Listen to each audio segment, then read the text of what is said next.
Hindi nga inakala ng actress na si Andy Eigenman na may makikita siyang nakakaiyak na laman ng cellphone ng namayapang ina na si Jacqueline Jose.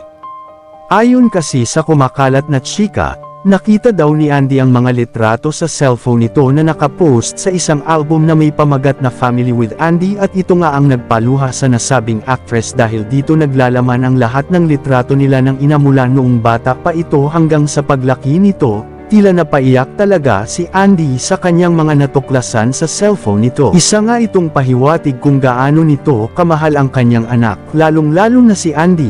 Tila di mapigilan ng actress ang kanyang emosyon at ibinuhos niya ang kanyang luha ng tuluyan at hanggang sa pag-iyak na lang ito.